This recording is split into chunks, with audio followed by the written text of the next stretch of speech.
Well, good morning again, and welcome to another edition of This Week in College Football. Good morning, Kevin. Good morning, Rob. Well, we came in this morning all prepared to talk about the past weekend's college football action. Yeah, but I just heard what y'all fixing to talk about, and I tell you, kick that Jameis boy out Winston of football. Has to come back and show himself again. And what do you do to the guy? Well, he's detrimental to your team. He's a bad influence on your team. Well, not according to Jimbo Fisher. He's not. Jimbo Fisher's a whackhead. He had his head buried in the sand like an ostrich. You're not kidding. Well, I mean, it's one of these do anything to win, you know. I got no respect for him. I mean, and my opinion of Florida State is dipping every week. I'll be honest with you. I've got a lot of friends that are Florida State fans, and I've been kind of quiet about the situation. But after what he did Monday, I hope over the next 6 or 7 weeks, whoever plays James, I hope they pop him in the head, pop him hard. Well, I was thinking, I have two boys, but I was thinking if I had a daughter and she had to hear something like that from him, I mean, and Jimbo Fisher talks about what a good role model he is to his son. Role model my foot. What the crap? I mean, you see them doing their little pregame thing every week, Jameis and Jimbo's son. I don't have an answer for it. I mean, what's he going to say? Has anybody heard Jimbo Fisher's reaction to that yet? Actually, he made a comment this morning. I was listening to the radio coming over here, and pretty much he said we're going to handle it internally. Oh yeah, and he's going to play because we know what happens there. And he's going to play Saturday night. Oh, they don't have anything internally down there. If I'm the president of the school, I'm pulling Jimbo in the office and tell him he either doesn't play Saturday night or you don't coach. What's the difference in what he's done? He's been accused of rape, stole drinks from Burger King, shot windows out with a BB gun, stole crab legs from Publix. Now he's come out and said this in front of a bunch of women. What's the difference in what he's done and what's going on in the NFL right now? It wasn't just nothing, women. Really. I mean, he stood on a table in front of the main student center. You give that guy 3 years, he's in prison. Yeah. Well, I mean, there was some girls. You know, they videoed it. There's videos. I wouldn't recommend you letting your kids go to Twitter or YouTube and watch the video of Jameis Winston with this latest escapade. But, I mean, this girl tweeted, there's a big guy standing up on a table saying what he said. In her blank. And she said, then I realized it's Jameis Winston. The first time I've been able to see him, and I see him doing this. So there's a bunch of women going to boycott the game Saturday. I don't blame them. I don't either. I mean, something needs to be done. This needs to be stopped. It's like a cancer down there in Florida State. I mean, it's been growing since last year. I guess they're trying to push him for another, repeat with the Heisman, He should be benched. I mean, I'm talking about. He should be kicked off the team. I mean, good grief. I'm going to ask this question, and I think y'all agree. Or it's not a question, it's a comment. If Florida State was an SEC, or if Jameis Winston was playing quarterback on an SEC team and he had done that, he wouldn't be playing ball. Mike Slive would have got a hold of that. He would have stepped in. But, everybody's afraid, and what it boils down to is they're still trying to just keep the SEC out of it, you know.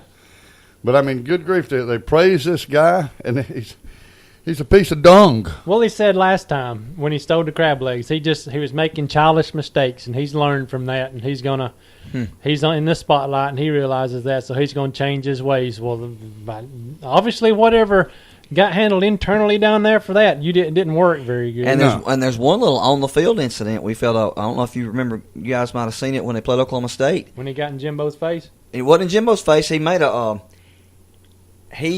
I think he had the ball and he was running out of bounds. Oh, when he made a point to go back through Oklahoma State. No, that's when he threw the interception. Okay. And he got over there and all their players. But then he did walk away from Jimbo Fisher. He walked in Jimbo Fisher's face and said something. Yeah. Jimbo got on to him about something, and he went over there and said something back to Jimbo. And I mean, the guy, he's running. I mean, 3 years he'll be doing 5 to 10, and it won't be in the NFL, I don't believe. Of course, it's not really Jimbo's fault. I mean, he played football at Samford under Terry Bowden, and he followed him to Auburn. So that Auburn disciplines just kind of followed him. I'm sorry, I'm just trying to. He coached for Nick Saban too. He didn't learn that. He didn't learn that from Nick Saban. Well, he gives all his praise to Nick Saban. That's why he's the head coach. Nick Saban suspends his players for a half. That's what I just think. If that had happened at Alabama or Auburn right now, what would he be doing? That guy wouldn't play this weekend. Yeah. No. Not at all. Not a half. Not all. Not at all. I don't know who they've got. Who does Florida State have next week? Another wuss team. Well, I mean, I don't understand how. If I'd been playing Sleeper Rock this week, he'd been suspended. I guarantee you. That's what I was about to say. If somebody important, he's not going to be suspended. And really, I think they could beat Clemson without Jameis Winston. To be honest with you, who's their backup quarterback? I don't even know. They play North Carolina State at North Carolina State next week. Who are they off this week? No, Florida State plays Clemson Saturday, and then they go to North Carolina State the next week. They're not gonna.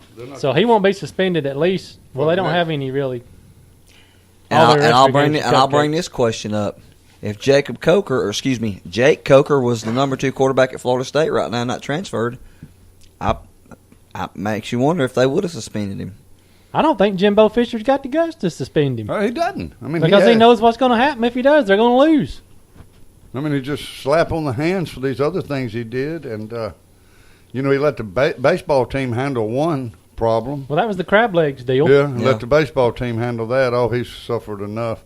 The boy ain't suffered at all. I want to. He keeps saying we handle this internally. We do it internally. Well, let everybody know what he's doing internally. What is he doing to him? He's not sitting him out. No. What's he doing? Making They're him not run? doing anything. I guarantee you, if Florida State beats Clemson Saturday night, they're going to interview Jimbo after the game. You know how they do on the field, and Jameis is going to get up there. Oh, praise God, and I'm just going. My TV's going to be out in the yard. We do it big. That's how we do it. I tell you, I'm disappointed in this. I'm disappointed in a lot of things about our society right now. Yeah. Well, just go back to Oklahoma. They kicked 2 players off the team for alleged, not accused, no charges, nothing. That's how you start making statements right there. You get in trouble. They think you're in trouble. You're gone. Well, they're investigating Jameis through the Title IX thing at Florida State right now. Then you've got this hanging over his head. Well, how long is this and investigation? He's still playing. Yeah, how long is this investigation going to last? Till after he it'll goes last back to the national championship again? They won't be an answer till after February. The day he declares for the draft, the next day there'll something come up. I mean, they'll have the results of the investigation. If I was an NFL team with what's going on in the NFL right now, I wouldn't draft him. No, because look what's going to happen to your program then. Yeah, you're not going to stay long. You're going to lose that money. Jimbo Fisher, he's the leading candidate right now to get the Roger Goodell Disciplinarian of the Year award. I tell it's you, not really, funny, it's sad. And these other coaches around the nation got to be saying, "Hey, Jimbo, somebody's got to come up and say, hey, man, you ain't running that program the way you ought to be." Well, he may be winning games down there, but it looks bad on your school. It looks bad on your football team, and it really looks bad for Jimbo Fisher. Yeah, it sure does. I'm like Kevin. If I was the athletic director, I would kick him off myself. Well, yeah. I mean, you got to make a stand. Mike Slive wouldn't put up with it. No, that's another thing. Who's the ACC commissioner? He wouldn't put up with that. Unbelievable. This is one of those years where I wish Steve Spurrier was still at Florida because he would have the one-liners of all one-liners. Oh, gosh. Well, I tell you, and I want Alabama to beat Florida this week, and I got them beating Florida, but I hope Florida gets better and better and better. And just destroys Florida State. Yes. We'll talk a little bit more about that game in a little bit. There, on lines of what you just said, Andy. But there was one other thing before we go to our break. There's been some talk on ESPN and CBS and about it's not really about the SEC being down, but they're talking about the Big Ten's not really down. They're in a slump right now. Well, let me give you what kind of slump the Big Ten is in against the Big Five conferences and the independents, got Notre Dame and Navy. Well, they're 47%. They are 1-10. Okay. Just Ohio State beat Navy. Yes. They have been outscored by the Power 5, 315 to 173. They've been beat. Let's see, their win was Ohio State and Navy. Their losses, listen to this, Cal loss to Cal. LSU, Oregon, Notre Dame twice. They beat Michigan and Purdue. Virginia Tech, West Virginia, TCU, Washington, and Iowa.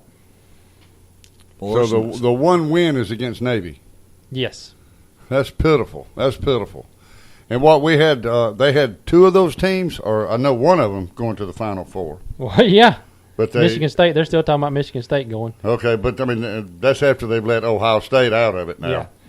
Well, they may be back in the running, according to some of these people, because they beat the crap out of Kent State 66-0. Well, I mean, if there's any way they can get them in there, believe me, they will. Well, the Big Ten has 2 losses against the MAC already. This past weekend, the Big Ten was 0-5 against the Power 5 conferences. Now, they want to, talk about the SEC not being the,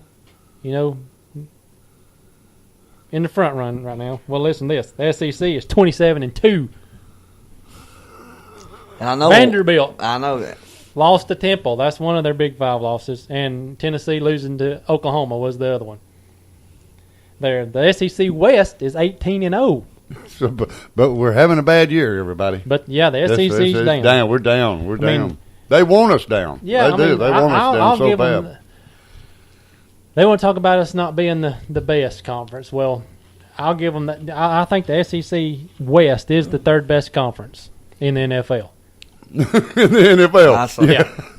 Well, I'll give them that. How many boys are in the NFL from that West side? Well, there's like 46 from LSU. Yeah. That's just one team. I know it. I mean, So they want to throw out their numbers. Well, there's some numbers for them to think about. If the Big Ten makes one of the Final Four, I think they need to review the ethical conduct of everybody on that playoff committee. Oh, yeah. yes. I mean, because there's Starting no way. with Pat Hayden. Yeah. Well, I was glad to see Boston College hand it to USC last week. 20 yards of rushing in the first half. And can you believe that UCLA Came back and beat beat Texas. Texas. I can't believe that. Speaking of Boston College, the head coach for Boston College used to coach at an SEC school, the Florida Gators. Steve Adagio. Mm-hmm. Yeah. Yeah. It's funny because Florida Gator fans, friends of mine, they were dogging him out when Dan Mullen left to go to Mississippi State because I think Adazio was the offensive coordinator till during Urban's heart failures. Yeah. Well, before we go to our break, anything else you want to say about Jimbo Fisher before we take our first break? He's such a sweet guy. Well, I think he's an idiot. Pat. And I Pat, think And I'm he- sarcastic. on the so- back. And I think if something don't change, he might need to be ousted. Oh, But, my kids would not be hanging around Jameis Winston. You can't spell Jimbo Fisher without the B and the S. We'll be back.